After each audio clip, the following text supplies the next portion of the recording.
Jennifer Sepnick, the director, and Chris Rogers, one of the program coordinators with Teachers Pet, Dogs and Kids Learning Together on the Michigan MegaCast. Thank you both for being with us today. Thank you for having us. Appreciate having you on. Jennifer, let's start with you. Just give us a little bit of background information on the origin and on the mission of Teachers Pet. Sure.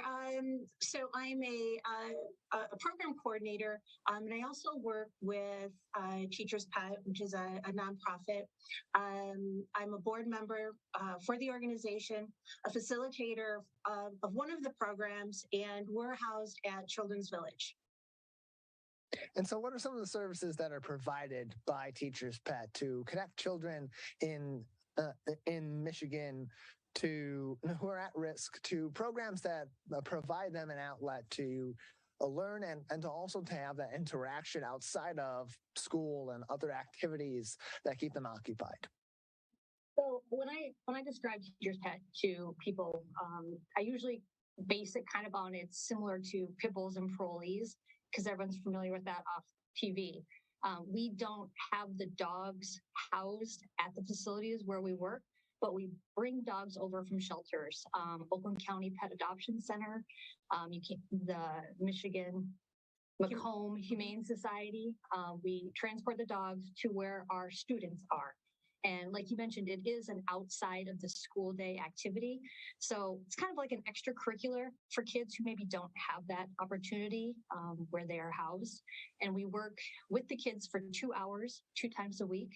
The first hour, they get to work with the dogs. They're training the dogs, and the dogs that we choose are generally hard to adopt dogs. The shelters are full of pit mixes, dogs that maybe are black dogs that have a harder time getting adopted, dogs that don't do well in the shelter environment where they're cooped up and they have a lot of energy, so they don't show well when adopters come to visit them.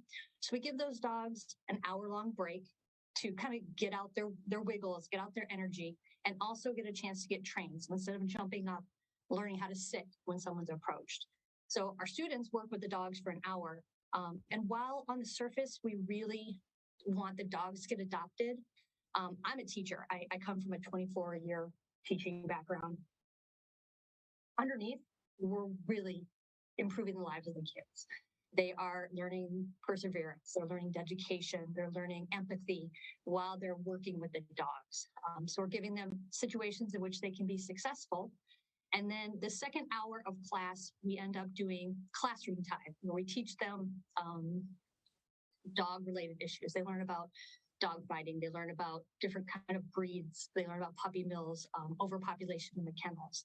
So it's a two-pronged approach. Of course, get the dogs adopted. They're cute. They look great on social media.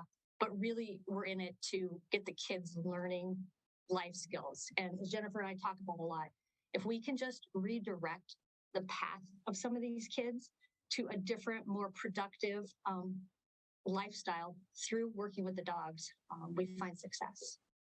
How are then these programs and those lessons that the kids learned from these interactions with the dogs, from putting such an effort into training these dogs, how does that then translate to other situations in their life that could put them in a risky situation and teach them those lessons and those soft skills that allow them to navigate those situations and create better outcomes for themselves?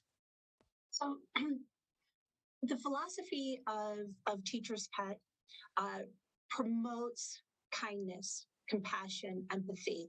And it's through our programming when we pair the youth that are struggling with the dogs that are struggling behaviorally.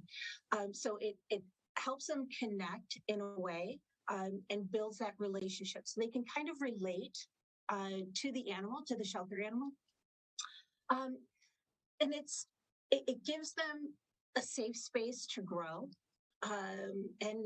And dogs become positive motivators for that change in behavior. So that's what we're looking at, and that's what we try to promote.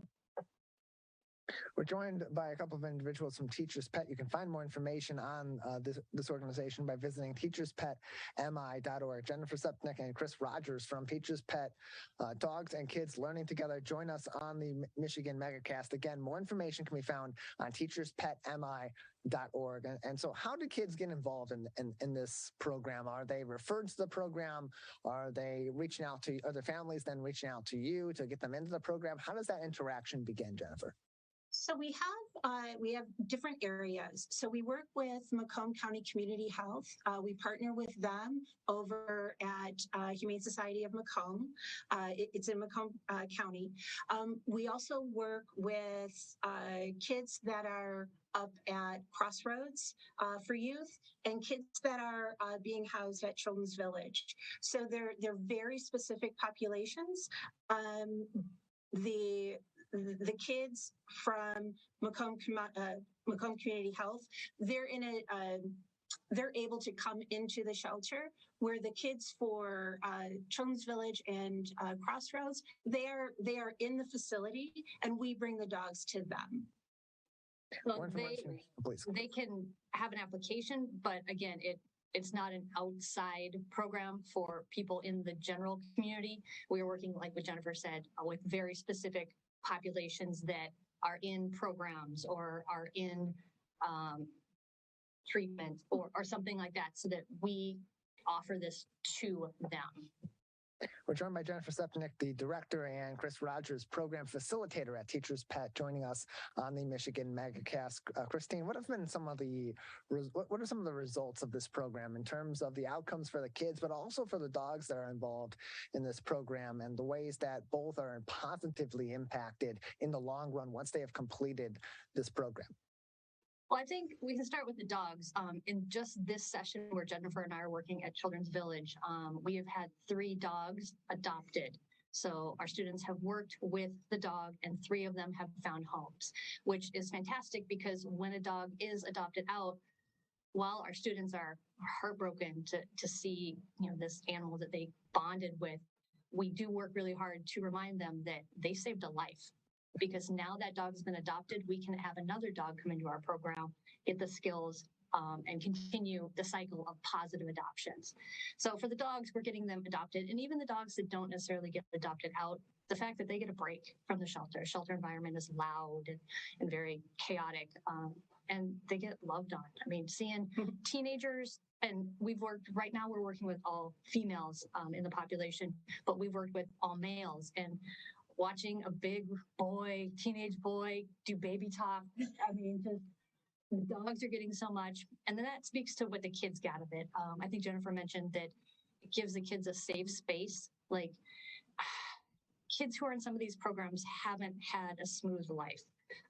Some of them are in lockup. I mean, they have made choices, and it gives the kids a chance to build a positive relationship, not only with the dogs, but when Jennifer and I and our other volunteers are working with the students, we have a common bond through the dog. So they're able to now practice effective relationships with adults. I come from teaching, so this may be sometimes one of the first times they've had a positive interaction with a teacher, but I'm not in charge of them. We're talking about a dog. So we kind of reset maybe their ideas about how relationships can work and how they can be effective. Some of our kids, I tell this story. I was at Sam's Club a couple of years ago, and I was checking out, and my husband and I were walking out the door, and a young woman approached me, and she's like, "I know you." I'm a teacher. That happens a lot. She was that dog program. I was in that dog program, and it changed my life. I got myself clean, I got myself straight, and now I'm working on a future. And just the fact that this program can have that kind of impact to change someone's trajectory, to give them a positive, to make them feel success. And they do finish our program with 20 hours of dog training and dog experience. So those are marketable skills as well. They can go and get an entry-level job at Petco or work at a groomer. So we are also working not only on soft skills, but also employability skills.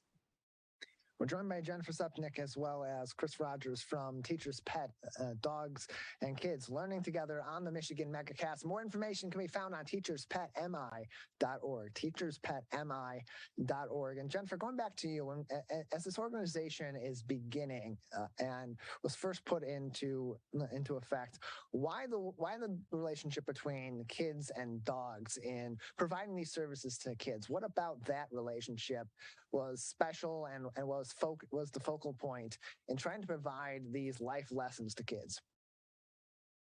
I think the answer is it gives another opportunity to help kids, to help young adults build relationships, maybe in a non-traditional way where maybe traditional therapies don't help or are not as effective. So this offers us a different avenue to make that connection with that young adult, with that child, in a way that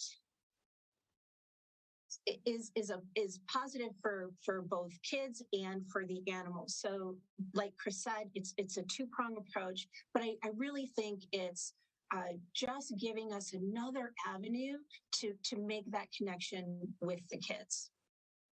We're joined by a couple of individuals from Teachers Pet, a organization that provides interactions between kids and adoptable dogs on the Michigan MegaCast. You can find more information on Teachers Pet, Dogs and Kids Learning Together at teacherspetmi.org.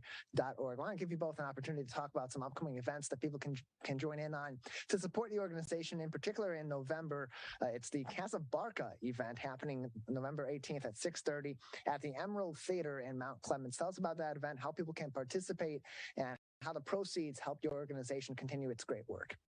Absolutely. Teachers Pet, again, is a nonprofit. So we work off of donations from the community through just the wonderful giving and generosity of our community. The Casa Barca is a gala that we hold. It's an annual fundraising gala. This will give us the opportunity to sustain our programming for another year. So there's food and music and some special events during the night. It's going to be a fantastic time, but it really is about the kids and promoting our programming and having that sustained for another year. We do have we bring in some of the dogs that are up for adoption. So we'll have a runway of dogs, and which is always fantastic. You know, who doesn't want puppies at their event? It's going to be fantastic. So many ways to get involved. Become a sponsor if your organization wants to sponsor nonprofits. Donate through our website at teacherspetmi.org. Buying a ticket, come out and see what we're all about. Be a part of our fantastic community of sponsors, facilitators, our partners, everyone who loves what we do. Come out and see us. Again, it's at the Emerald in Mount Clemens on November. More information is on our website, so check us out. And you're able to buy tickets or a table. Yeah. Jennifer, Chris, another minute with you before we'll say goodbye today. Another minute before we'll need to wrap things up. I want to give you an opportunity. Anything else that we haven't spoken on yet today that would be important for our audience to consider or keep in mind going forward about Teachers Pet? That's the idea that we work with populations of students and populations of shelter pets that sometimes don't have the best reputation. And this is an opportunity for Jennifer and I to put the word out to our wonderful community that give these kids a chance, give these shelter pets a chance. The familiar phrase of adopt, don't shop, but also just follow us on social media, see what we're all about, see the pictures. We have an excellent campaign out there of, you can see the dogs that we have available and you can see the kids reflections, what they say, what they're learning. And I mean, just spending a couple minutes on our Facebook page, people convert to believing in what we do. So we appreciate having a chance to speak with you. Absolutely. Absolutely. Yeah, it was, it's always wonderful to get an opportunity to talk about a fantastic organization that does so much for our kids and the dogs that are in the shelters that we partner with. We appreciate you joining us and telling us more. Thank you very much, Jennifer and Chris. Thank you.